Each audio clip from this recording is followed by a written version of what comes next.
practitioner for about 23 years now and been taking care of kidney patients for about 28. So this is a topic that working in chronic kidney disease with ESRD component that we see a lot of in our practice and the patients that I manage. I'm excited that there are new novel approaches to managing hyperkalemia in our patients, as opposed to the old school ways of just giving certain medications, which were highly intolerable to most patients. So I'm excited to talk about this. So when we take a look at, sorry, I'm trying to go down. Sorry about that. Okay, so these are our learning objectives.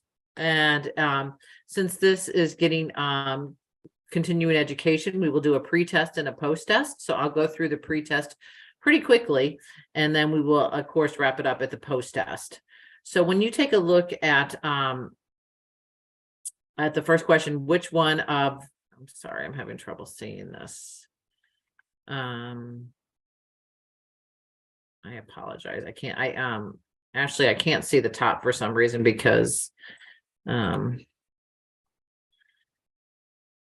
it's not viewing my slide correctly. Let me just end this show real quick and look at it this way, because I'm having a little bit of trouble.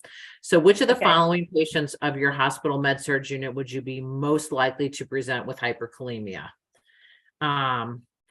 So as you can see, there's a poll right there, and so you can put your answers in there. Going on to the next question. I'm sorry, I'm having a lot of trouble here. The next question, and I promise to get to you to the bigger screen as we move along. The next question is our patient case, and it's JT. So JT is a 67-year-old male with chronic heart failure with reduced renal function. He recently admitted to the hospital from the emergency room. He presented with unexplained mild but persistent nausea and unusual muscle weakness. When his labs were drawn, it was found that he had a K of 5.7. There were no changes observed on his EKG. His current medications are the ACE and the ARB combination, which is taken twice a day, spironolactone once a day, and aspirin. So which of the following medications plans is most appropriate for this patient before his discharge? So one is to reduce spironolactone 25 once a day. One is to reduce it 25 once a day and discontinue it. The other one is to reduce spironolactone along with his ACE and ARB until potassium normalizes. And then the last one was obviously discontinue spironolactone, ACE and ARB, and have the patient return back in 2 weeks to get labs drawn. So moving to slide number 7, novel potassium binders such as SZC, which is local onset. It's approximately 1 hour. It's a leading interest in this agent for acute and hospital applications for treating hyperkalemia. Which of the following is true in a phase 2 Energized trial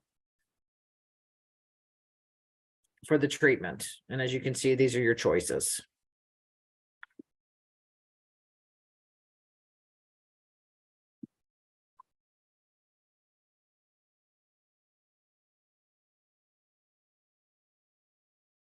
Going on to slide number 9, based on recent studies, which of the following are true regarding clinical utility of Potassium in acute care settings?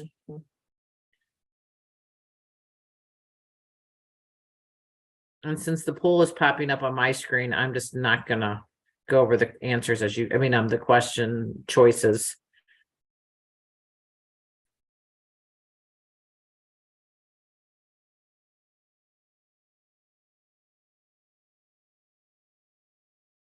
Moving on to slide number 10, a 59-year-old RJ was admitted to the ER with signs and symptoms of hyperkalemia.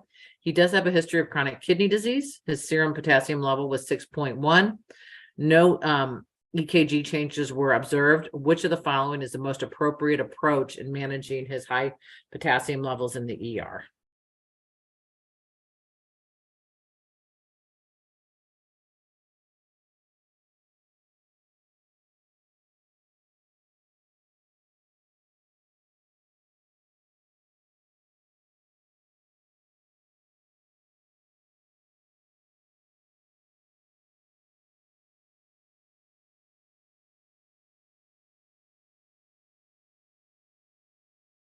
Okay, and we're done with the pretest and we're going into the core of the presentation. So I think what's really important is for us to understand what hyperkalemia is. We use it pretty loosely. We talk about it with our patients, but it is most often categorized by the severity and classification as chronic. And especially in our ESRD patients, we see chronic hyperkalemia.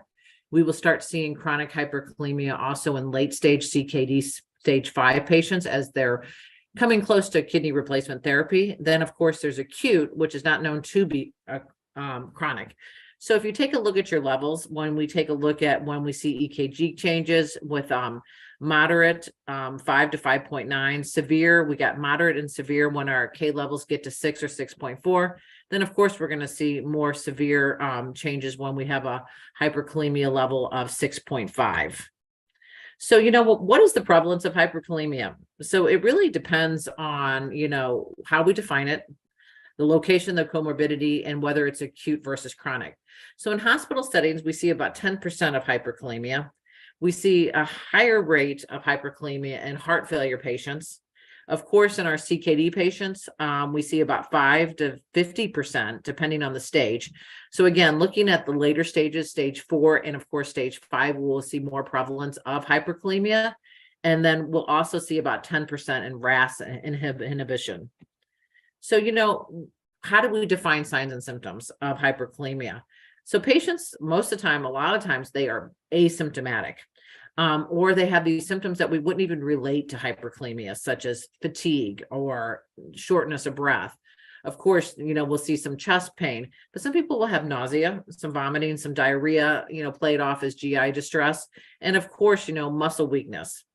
So usually EKGs will reflect some relevance to how high the potassium is. And as you can see on the right of the screen, we'll see these peaked T waves. The more, wide PRR intervals and the QRS duration along with the peak T waves. And then sometimes you see an absolute loss of P wave as well. So, but again, at times people will not have EKG changes with hyperkalemia. So who are at risk for hyperkalemia? And so when you take a look at, of course, our disease state, chronic kidney disease, but our diabetic patients and along with our heart failure patients. That's why it is always very challenging to manage chronic kidney disease patients who have these comorbid conditions. So when we take a look at, the progression of with hyperkalemia, what we take a look at here is, and as you can see at the bottom, we have these baseline serum potassium levels. And as you can see, that morbidity risk for hospitalization that will go up when we see increased potassium levels. So this was looking at a control group. We looked at diabetics, we looked at chronic kidney disease and heart failure. But when you combined all 3 of the comorbid conditions, which is heart failure, CKD, and diabetes, we can see definitely the probability of the mortality going up. And as you can see, the increase in potassium levels. So I think it's important for us to understand, what is the homeostasis and understanding potassium concentrations. I mean, when I talk with patients, I do a lot of CKD education prior to patients going on end-stage renal or kidney replacement therapy. I kind of talk about what's going on, how are we accumulating potassium. I think it's really an important concept for patients and providers to understand. So if you take a look at, our body, our intercellular storage of potassium is a total of 98%. So when you take a look at serum potassium levels, where do they come from? So we have dietary intake, of course, and then we also have intake when it comes to medications. So we're trying to manage these comorbid conditions. And so drugs can cause a shift from the extracellular to the intercellular space, such as beta-2 antagonists and insulin. Drugs that block the intercellular potassium uptake, such as digoxin or other beta blockers. And of course, drugs that block the aldosterone release or action. This is your RAS, your MRAs, and your heparin. So when we have, aldosterone stimulates K excretion. And so 90% of potassium is excreted in the kidney, while 10% is excreted from our colon. And so we always tend to think, when patients have diarrhea, this is what I always said, oh, they have diarrhea, that most likely their potassium levels are low. But surprisingly, I don't see that if I have a patient who's had an acute flare of diarrhea and had to miss some dialysis treatments, their potassium level, if anything, is stayed the same, if not a little bit higher. So, potassium is absorbed from the GI tract. And of course, it's filtered by the kidneys and then reabsorbed back into the blood. And so when you got chronic kidney disease and you're not excreting this, then your potassium is reabsorbed back into your blood. So the physiology of potassium removed during dialysis, during specifically hemodialysis. So I always talk to patients about how that dialyzer is the filter. Our kidneys are a filter. And when blood enters the kidney, it has poisons and toxins and high K levels. And once your kidney purifies or filters that blood, then you get rid of waste products through your kidney. And that's exactly how, as we well know, hemodialysis works. So we will see, though, interesting enough, when you have a patient whose potassium levels are staying high and you're worried about some recirculation of their access when they're on hemodialysis, I do see providers will draw a pre and a post potassium. And that's fine, because as you can see on the right-hand side of the screen, there is a change in potassium levels, blood potassium, serum potassium over time during and after dialysis. So you can see when a patient at the onset of hemodialysis, you are hyperkalemic or, a higher potassium level. However, once you're completed your hemodialysis session, your potassium level will decrease or normalize.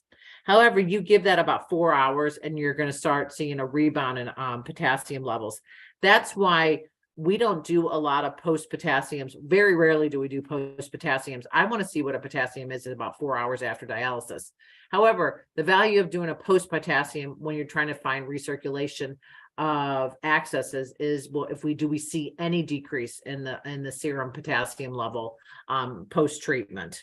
So when we take a look at causes of hyperkalemia, so you say to yourself, why is my patient hyperkalemic? Well, of course, dietary intake. So, I have a whole handout, a list of high potassium foods, low potassium foods. But again, when we looked at, the physiology and the homeostasis of potassium in 3 slides earlier than this, drugs can induce increased potassium or hyperkalemia.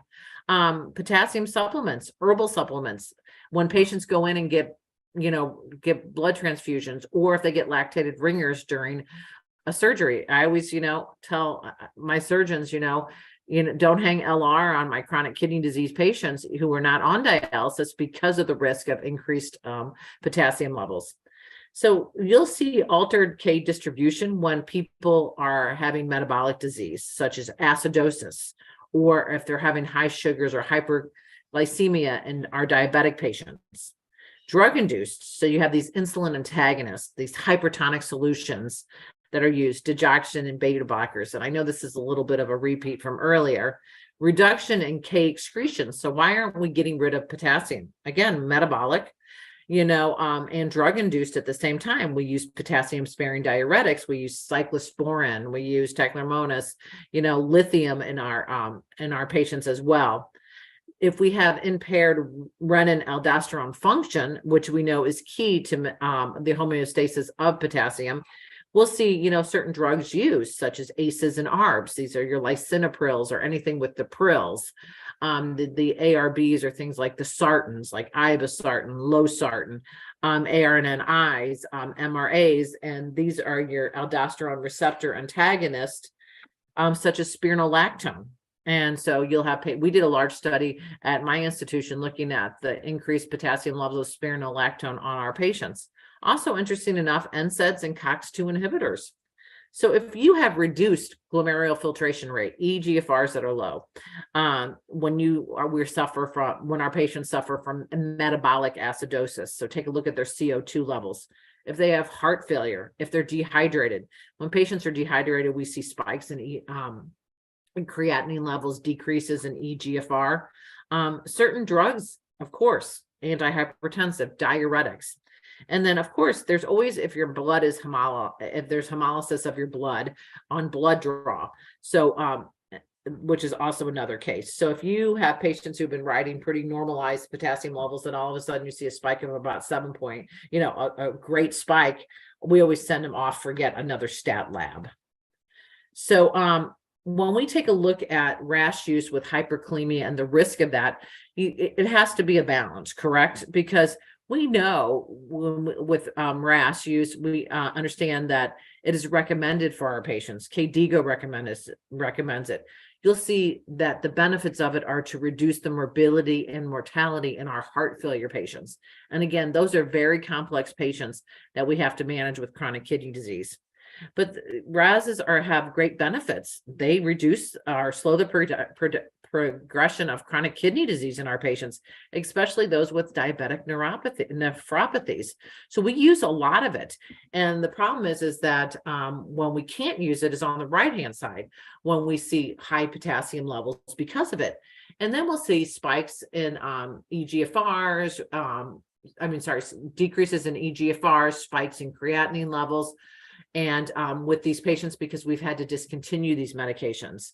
So, and this is just unfortunately causes adverse outcomes and increased mortality in our chronic kidney disease patients, as well as our diabetic and heart failure patients. So if you take a look at this slide, I know it's a bit of a busy slide, but, if we look at real world clinical practices and outcomes on, patients who have received RAS inhibitor prescriptions, this looked at patient records. So this was a medical record review of 205,108 patients, 1.7 million patient records. So if you take a look, again, a very busy slide, what you're seeing is that when you have changes to RAS therapy, it was discontinued because of tolerability in 14 to 16% of our patients. If you look at the bottom, it was discontinued after a hyperkalemic event in 22 to 27% of our patients, and it was down titrated. So we reduced the doses when we had hyperkalemic events at 16 to 21% of those patients. And so what is the effect of that, one would ask? So you get this cardiorenal adverse event or mortality occurred in 34.3% of patients who discontinued, and mortality was in 11% of those patients. So we understand the importance of using RAS. We just have to figure out how to manage the side effects of those medications. So when you look at hyperkalemia, there are clinical challenges. So especially in our patient population, it's very complex. So I always tell my patients, and my population is ever aging. I see more and more 80-year-olds, 85-year-olds who have chronic kidney disease, late 4, early 5s. And aging continues to reduce the EGFR and renin levels. We see patients with more comorbidities than I ever have out of my 28 years of managing kidney patients. And that puts them at really high risk of high potassium or hyperkalemia. These comorbidities, how do we treat them? They require RAS inhibitors, and that increases the risk of hyperkalemia. But as we saw on the slide before, that we saw 11% mortality in those patients who had to discontinue RAS therapy. So it puts patients at risk of events such as cardiovascular events, and of course, worsening of chronic kidney disease, which leads to ESRD and for patients. So comorbidities rarely are cured, if you think about it. I have patients who aren't cured with their diabetes, their hypertension, chronic kidney disease, and there's lifelong struggles with managing these diseases. I always tell my patient, I always can tell when patients' comorbid conditions aren't managed well, then their chronic kidney disease is not going to be managed well either. So education is powerful. So, if you say to yourself, what is our role in the management of hyperkalemia? So we have to assess what is hyperkalemia. I gave you a definition earlier. We talked about the homeostasis, how the mechanism of actions of how we have excretion and retention of potassium. But this requires, we have to understand all the mechanisms and evidence-based recommendations versus the risk and versus the benefits of using RAS inhibition in our patients who have heart failure, diabetes, and chronic kidney disease. So how can we play an integral role in this? So we need to do reconciliations of med checks, right? I always say it's too many cooks in the kitchen. So recognizing agents that may contribute to hyperkalemia on a patient's med list, or if you do simple brown bag medication checks where you're actually looking at bottles when patients bring them in, we can see discontinued medicine that our patients are still actively taking. Counseling patients on diet. You know what? I have become a dietitian. I swear. I know more ins and outs about how to manage potassium from a dietary standpoint than I ever thought I would know. But do they need to be referred to for a dietitian, and can get that be covered or reimbursed? But understanding, really talking with patients. I had a patient recently who was chronically in the sixes, who's ESRD, and I've tried everything to get it down. And I was simply just talking to her the other day, and for some reason we were talking about her bowels, and she goes, "Yeah, I eat 6 prunes a day." And sure enough, as much as I've gone over every food that I thought of that I could tell, I did not think she's eating 6 prunes a day. They're high in potassium. Sure enough, she stopped her prunes and her potassium went down to 4.7. So also educating our patients on the appropriate use of these things, what we're using nowadays called potassium binders. They're tricky. Patients need to understand how to take them, how to mix them, how to tolerate them, having any taste aversions. I had a patient who was on a potassium binder whose potassium was not coming down because he had problems with the taste, so he would mix it in orange juice. Well, obviously no one sat down and really told him, hey, orange juice has potassium, and we shouldn't be mixing your potassium binder in orange juice. But this is simple by just having conversation with patients. And I know we are busy. I know we're busy, we're short-staffed, but having conversation and listening to patients and letting them talk. I like them to do diet logs if possible. It's almost impossible to get them to bring it in, but just even, doing pictures of high potassium and low potassium foods, not just fruits, not just vegetables, but drinks and salt substitutes, different things like that. So when we manage hyperkalemia, we of course do dietary potassium counseling, and I tell them to try to avoid almost all salt substitutes unless they run it by me, because I really want to look. I also have a great handout for my patients on how to read labels. I think that's really important because patients, tend not to be able to read labels, but you got to remember the label reading is very small. So I have patients who can't see as well use magnifiers, or I just tell them to take a screenshot of it and shoot me a message in their electronic record or to my business cell phone so I can look it up myself.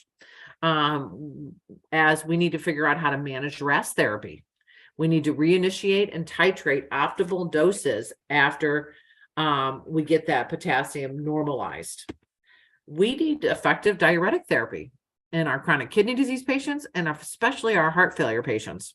The use of thiazide or loop diuretics with eGFRs at less than 30. I see that patients are, they're being managed on these medications. And also, we need to consider when to use a potassium binder.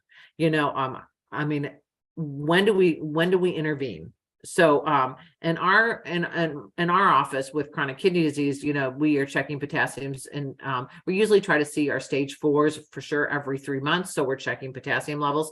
Our stage 5s, I'm getting monthly labs as well. If we initiate any type of RAS therapy, I always check potassium levels as well. We monitor their comorbid conditions. We look at the medications that they take over the counter. We all know NSAIDs are bad for chronic kidney disease. We educate ourselves, our healthcare providers, our primary care doctors, our endocrinologist, our heart failure doctors, even to realize, yes, you have a heart failure patient, but your heart failure patient is also a chronic kidney disease patient. And we use a multidisciplinary approach. We have to work together hand in hand. And the one person I forgot to put in this multidisciplinary care was the patient, because it should definitely be the patient and their care partners. So when we talk about dietary potassium counseling, patients will say, well, how much potassium can I get in a day? So I usually tell them it's less than 2,400 milligrams of potassium in our patients that are stage 3B or higher with chronic kidney disease, especially if I'm using RAS therapy. Patients are at risk of hyperkalemia if they really need to receive dietary counseling. And I know it is very challenging to get dietary counseling. So again, I have a ton of handouts. I go over it at length with my patients. It's hard to implement, adherence with this. Patients love to eat tomatoes in August. Patients love, certain cultures love this. Other patients, don't want to give up this. And we also need to restrict the consumption of certain healthy foods, such as the DASH diet. That is very challenging. So this is just a list of foods that are high in potassium and greater than 20 more milligrams of potassium per portion. So I have lots of handouts I give, but I put the portions on them. I just don't say, don't eat a tomato, or if you're going to eat a tomato, eat one slice of it. This is very, very fruitful, helpful if patients know what is my portion size. So it's really important. So I'm not going to go over all of this, but again, one thing that we tend to forget about is truly salt substitutes and salt-free. Patients just don't realize that they're salt substitutes. They're trying to do well. They're trying to control their blood pressure. They're trying to get low salt in less than 2,000 milligrams of salt in a day. And then sure enough, they're throwing potassium all over their food. So when you take a look at adjusted survival probabilities associated with changes in potassium levels, potassium levels fluctuate. If you're trending potassiums, you're just kind of in a quandary sometimes understanding why it's up, why it's down. We always have to recheck potassiums if we feel that there's something awry here. Readings can be very different between them coming to your outpatient clinic versus going to the ER versus being hospitalized. So this is a single study in patients with heart failure checking potassiums at discharge, routine clinic visits, when they're hospitalized, and they found that potassium's normalization from hypo to hyperkalemia was independent associated with lower risk of mortality. So long-term monitoring and control can definitely help reduce mortality from running hyperkalemic. So again, looking back at the nursing considerations for this. So potassium is a common ingredient in many foods. So again, going through the diet, looking at adherence issues, and encouraging everyone get involved. Who is buying the patient's food? Who is cooking for the patient? So many people to talk to when it comes to potassium and diet. It's also, there's variability among patients. Patients will have the same degree of residual kidney function on the same diet, but some might get hyperkalemic and others may not. So don't assume. There's many factors that play into this, but diet is just one of them. But being consistent and following up and sending the message over and over. When I sit with my chronic kidney disease patients, I go over their labs. When I do kidney disease education for patients, I go over their labs. I talk about it. I trend their labs as well. I find it very beneficial when we look at trends in labs for our chronic kidney disease patients. So when you take a look at the management based on potassium levels, so there's NICE, and this was a study you're looking at not starting RAS inhibitors if your potassium level is greater than 5. And then with heart failure patients, you should be using it with caution if patients have greater than 5 potassium levels. And then using ACCs, AHHs, and HFSAs, we use this in caution again if starting a RAS if patients have a greater than 5 potassium level, and we do not start the aldosterone receptor antagonist, the MRAs. So we can reduce if you noticed that you're using MRAs and your potassium levels in your heart failure patients are going up, we can reduce that MRA dose by 50%. But when we see potassium levels get greater than 6, then we stop, and we carefully really reintroduce them. So when you take a look at the outpatient management, so when you do dose changes of your RAS therapy, it requires new prescriptions. That's something that's a no-brainer. And then new potassium, these new novel potassium binders may require prior authorizations. So don't just assume that you're going to write a prescription for a new potassium binder for a patient and expect it to get covered. Very rarely do I find that this happens in our chronic kidney disease patients. In our ESRD patients, I even have trouble with it as well. So there is paperwork to be filled out. What do? We monitor potassiums. We take a look at blood pressures. We take a look at the creatinine levels. We want to know what their kidney function is. And of course, you want to evaluate what is their volume status. Are they volume overloaded? Are they dehydrated? And what is their adherence with their diet? Having real conversation about diet. So when you take a look at these novel potassium binders, the first one is the sodium polystyrene sulfonate, SPS is what I'll refer to it as. And then we look at Potassium, which is the sodium zirconium, SZC. So you guys, when we take a look at, the SPS has been around for a very, very long time.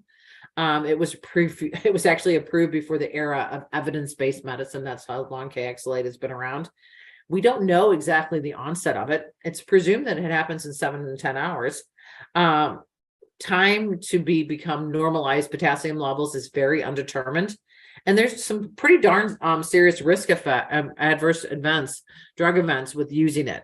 However, when we take a look at the two new potassium binders out there, they've been approved in our patients with CKD, with heart failure, with diabetes, and who are on RAS inhibition therapy. We know their onset is within hours. We see a reduction of 0.7 to 1.1 milliequivalents within 48 hours.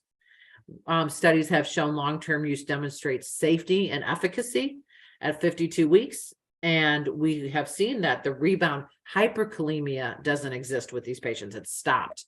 It's lessened. So it's very important. So again, looking at old school ways of treating hyperkalemia to the two new novel potassium binders that are out there. So when we take a look at the potassium, the Potassium, looking at it, how does it work? So its primary effect is in the colon. It's a potassium binder in exchange for calcium. So the onset of action is usually about 7 hours. It is available in powder packets. These powder packets need to be refrigerated. They're stable for 3 months at room temperature, though. So I do tell patients that. The starting dose should be 8.4 grams once a day, and then we titrate that weekly. Some of the adverse events is constipation, low magnesium levels, and then diarrhea. So I do talk about it with my patients. And another situation I have is just some taste aversion issues with the potassium binder. So it is a powder for suspension. So it needs to be mixed in water, juices that are not high potassium juices, or soft foods such as puddings or applesauce. And you need to separate how it's given by certain medications by 3 hours to avoid certain drug interactions. And it can be taken with or without food. I usually have a lot of my patients put it in water. They put it in, they mix it up, they drink it really fast, and then they chase it with something else. And it's usually pretty darn tolerable. Mm-hmm. So and let me go back up here. Okay. So the next potassium binder that we're going to be talking about, traps potassium in throughout the intestine. It is an exchange of sodium, hydrogen for potassium. The onset is much quicker, 1 hour. The starting dose is usually 10 grams 3 times a day for up to 48 hours. You usually have a maintenance dose about 5 grams every other day to 15 grams per day, depending. Again, this is all individualized prescribing. The daily dose is anywhere between 5 and 15. This is once daily on non-dialysis days. We titrate that up weekly. We draw potassium levels. We monitor the adverse drug events with the medication is you'll see maybe some dose dependent edema, about 4 to 16%, and some low potassiums. So again, this is a powder. It needs for suspension. You mix it with water. You have to separate the administration of this with certain medications by 2 hours. And again, it can be taken with or without food. So again, it's kind of tricky. I tell my patients, we play around with it. We see how it'll be better adhered to with any taste issues or suspension issues, different things like that. So when you take a look at the studies, though, we have the harmonized study, and then you have the Prevalence study. When the first study was included 258 patients, and as you can see, the potassium declined in these patients from 5.6 to baseline of 4.5. And if you take a look at the patient population in this out of 258, 66% of those patients were chronic kidney disease, 36% of those patients had heart failure, 66% of those patients were diabetic, and 70% of those patients on RAS. So when you take a look at petrellimar, we see 25 patients, 100% of them had chronic kidney disease. 28% of those patients had heart failure, 60% diabetics. The potassium declined from 5.9 down to baseline to 5.1 in 48 hours. So we have some good options out there. So they did extension studies on this, and it included 746 patients. And this was during months 3 to 12. 88% of patients had a serum value of potassium of 5.1. As you can see, they were initially hyperkalemic at 5.6. And as you can see, within 24 to 72 hours, they went down in about 4.8, and then they stabilized out, which is the numbers we want to see. We want stabilization of potassium levels. And as you can see on the right-hand side, they had 304 patients in this study with type 2 diabetes receiving RAS therapy, plus or minus CKD or heart failure patients. The target range for the potassium was 3.8 to 5, and it was maintained through week 52 in up to 92% of their patients with mild hyperkalemia, and 77 to 95% with mild hyperkalemia. So you can see we have two very effective potassium binders out there. So there was another study called the Dialyzed study, and this looked at patients, 196 of them, who were dialysis dependent, so ESKD patients. And we were in this study, it was looking at pre-dialysis potassium levels. For about 41% of the patients maintained the pre-dialysis potassium level between 4 and 5 and did not require urgent rescue therapy while on the medication. So they initially were screened, they were put on a dose, and then they were evaluated, as you can see down here. And so, again, pretty effective. So taking a look at how does potassium binders work well in our heart failure patients. Again, it's really, I have about maybe 20% of my patients are heart failure patients who are also chronic kidney disease, and our heart failure patients end up in the hospital frequently. And because of volume issues and shortness of breath, overall decreased quality of life, just trouble maintaining themselves at home. So if you take a look at what we use in our patients with heart failure, spironolactone is wildly used, very common. And so if you take a look at the Pearl HF study, it included 155 patients who had chronic heart failure, and their eGFR was less than 60. They already had a history of hyperkalemia, resulting in the discontinuation of RAS. So 91 of these patients were able to up-titrate the spironolactone once they added the potassium binder, compared to 74%. If you look at the Diamond study, that included 878 patients with heart failure and a history of high potassiums. These patients, once they were treated, had fewer patient events with potassium levels greater than 5.5 and an MR reduction. 85% of these patients optimized the dose of RAS with the use of potassium binders. And that's what we want to see. We want to be able to manage their heart failure, control their potassium as well. So when you take a look at the summary here of chronic hyperkalemia summary, so we see that we have these potassium binders that are studied in our patients with chronic hyperkalemia. They are looked at in patients who have high risk factors for hyperkalemia. And these are our patients, the heart failure, the diabetics, the CKDers, the RAS usage for these patients. We have found that they're very effective in treating hyperkalemia in an outpatient setting, in the ambulatory setting. The last thing you want to do is send patients to the hospital, right? ED because of high potassiums. Overall, they're very well tolerated. I do have patients who have GI problems with both of the potassium binders. I tell them it might take a week, maybe a week and a half to get through it. But once you get through it, then they're usually fine. So I'm just very upfront and honest with patients. Again, having conversation with patients. These potassium binders have shown that there's safety and efficacy data for up to 1 year.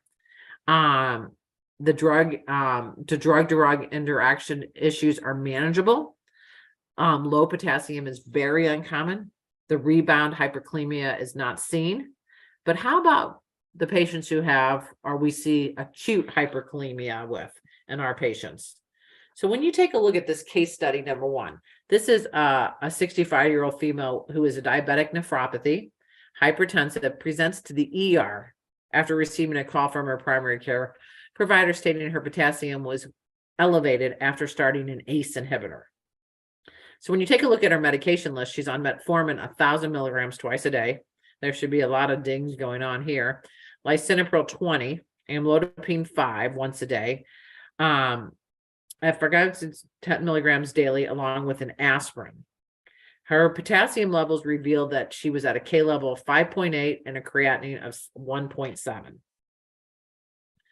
So when you take a look at, when we take a look at which of the drugs would be best to manage in our patients in the ER, and that is a question. Do you treat them with furosemide? Do you treat them with this patient with a potassium binder?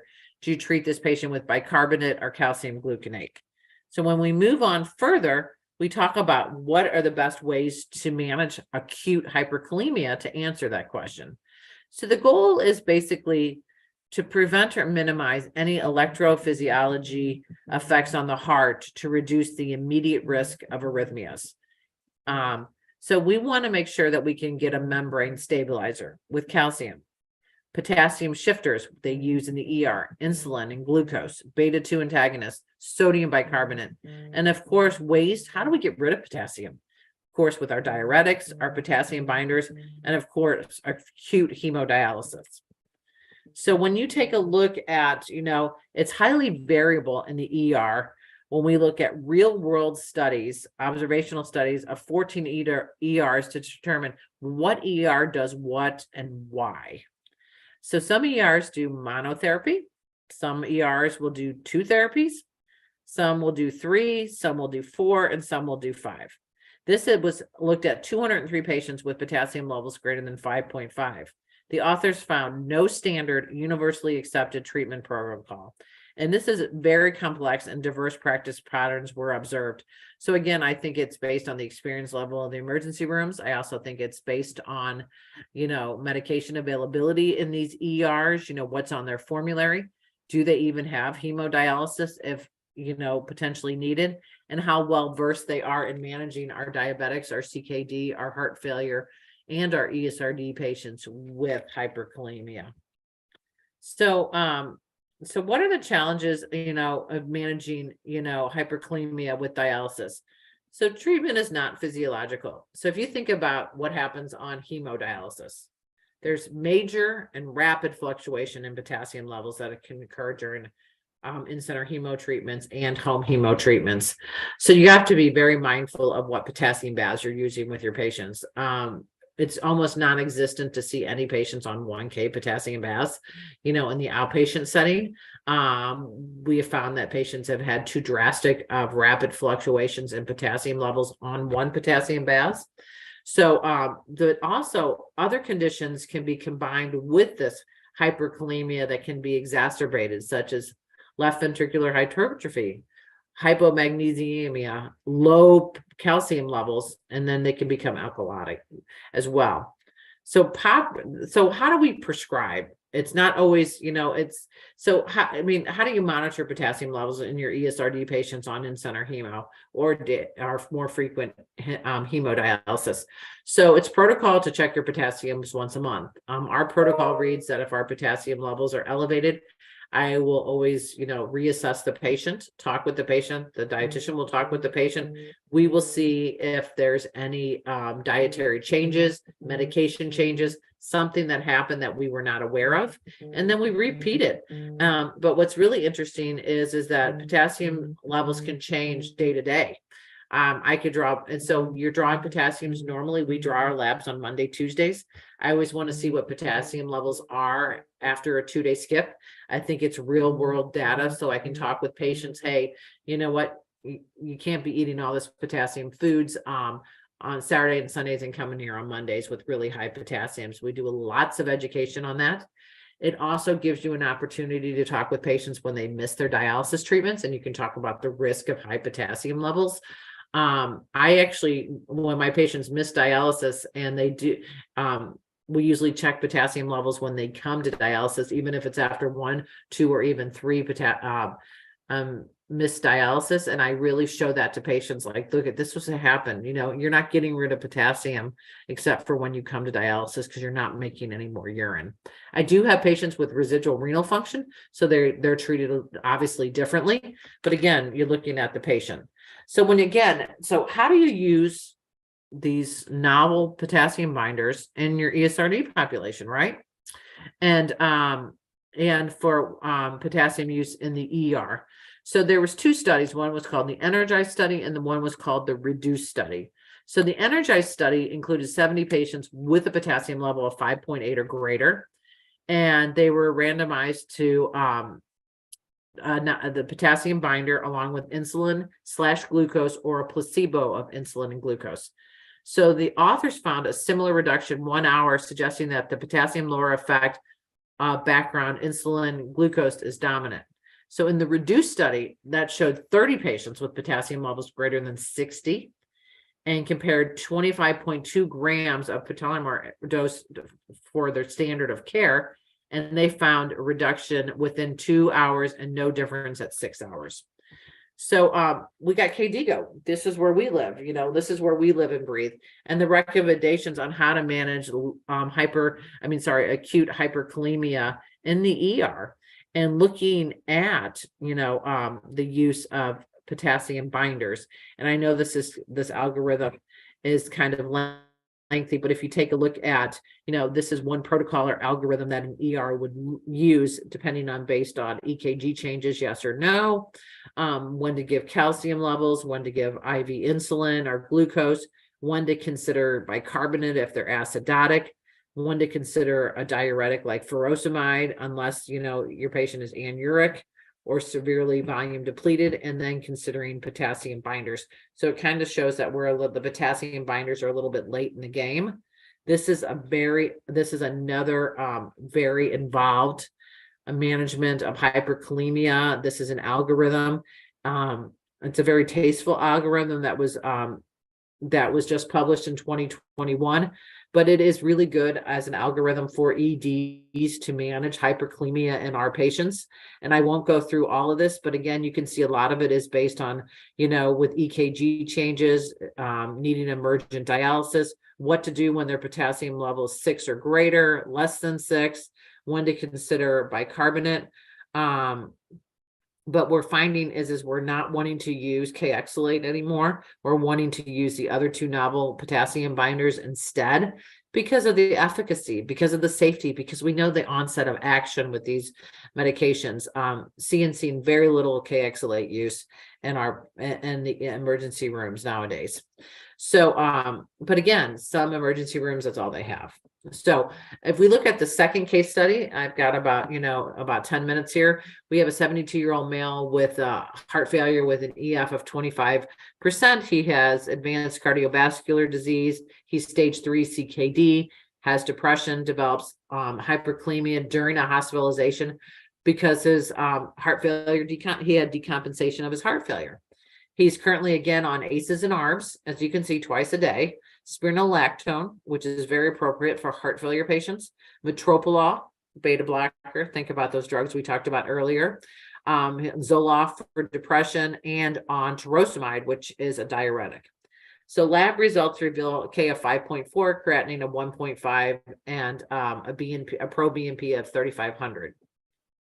So what is the best way to manage his acute hyperkalemia in an outpatient setting? So some of the options could be prescribing loop diuretics, prescribing a potassium binder, change a diet order to lower potassium, or again, yet another potassium binder. So when we take a look at managing in acute settings, we have a cohort of patients of 881 encounters of these patients who use potassium for hyperkalemia in acute settings. And these patients included heart failure patients. And as you can see, the serum baseline potassium changes in these patients. Their mean potassium had a reduction of 0.5 at 5 hours, and with a mean lab draw of 2.9 hours. So there was no need for additional potassium binders needed in 82% of these patients. So if you take a look at yet another study for the treatment of hyperkalemia, again, This was a retrospective study looking at 138 patients whose potassium were between 5 and 5.9, comparing them to a single dose of SPS versus no treatment during their hospitalization. When it was given SPS, it reduced the potassium by 0.4 more than the control. So the clinical relevance was unclear. However, toxicity profile suggested that routine use in mildly hyperkalemic patients was not warranted. So we saw no difference in the reduction, as you can see here. So when we take a look at the case study 2, this was that 72-year-old patient, and his current medications again, and the repeat lab on the day of discharge. If we get down to the bottom paragraph, the potassium was 5.0 after one dose of the Potassium, which is the potassium binder, and the episode of hyperkalemia prior to admission was documented in the EHR. So it did show that when you gave the potassium binder, we did have reduction in the potassium. So what were the recommendations for the appropriate management of his chronic hyperkalemia due to rash use? So should you discontinue the ACE ARB? Should you discontinue the spironolactone? Should we discontinue the potassium binder, or should we discontinue, the K-exolate? So if you take a look at, when you take a look at serum potassium levels, when you consider using a potassium binder, so think about this. If you have a potassium binder and the potassium levels between 5 and 5.5 on follow-up, should the RAS dose compromise is a concern, or do you maintain it? And usually what we'll do is maintain it. We'll reassess the potassium level after 1 week. If high, add the potassium binder, adopt MAR dose if necessary. So we might have to change the dose of the spironolactone. But generally, we do not reduce the ACE and the ARB and the ARNIs, which, because we want to preserve renal function. We want to, demonstrate that we can manage their chronic kidney disease, their heart failure, their diabetes. You can continue once potassium levels if they are persistent and greater than 6, we always reassess potassium levels after 1 week. If high, we add the potassium binder. We have to reduce the MRA dose, and we do reduce the ACE inhibitor dose. Again, this is a reassessment. So once we add the potassium binder, if we then see that we can maintain potassium levels again between 5.1 and 5.5, then we reconsider our medication management. So what we have found our patients, these guidelines for patients with heart failure, we found that our potassium binders have been shown to lower potassium levels and enable treatment with RAS in patients with heart failure who experience hyperkalemia, which is defined by 5.5 or greater. So what we see is improved clinical outcomes, and it's still a little bit uncertain and under investigation. But from our standpoint and our practice point standpoint, is we have seen better clinical outcomes in these patients if we can maintain them on the RAS therapy. So when you take a look again at assessment management for inpatients, we want to look at their I's and O's, right? We want to look at their intake. We want to look at their output. We want to actually get real weights on patients daily, accurate weights. We want to monitor for any adverse drug reactions. We want to follow up with a post-discharge appointment. We want to make sure patients are aware what their discharge medications are. And of course, understanding why they take these medications is so vital. So if we take a look at a summary on how to manage acute hyperkalemia in our patients, as you saw in that study, there were no clear recommendations if ERs do monotherapy, 2 drugs, 3 drugs, 4 drugs. It is all over the board. And this is for emergency rooms, this is for inpatient, and this is for traditional care management. There's a lot of variability amongst practices on how they manage their patients with hyperkalemia, especially with the comorbid conditions of diabetes, heart failure, and chronic kidney disease. Novel potassium binders are not approved for life-threatening hyperkalemia. So we have this emerging role of seeing these potassium binders as monotherapy and or adjunct therapy for the acute care setting. However, again, more studies are warranted to look at safety, efficacy, and maintenance of these medications. So just some key take-home points for this is that managing high potassium levels in the acute and the chronic setting is very complex.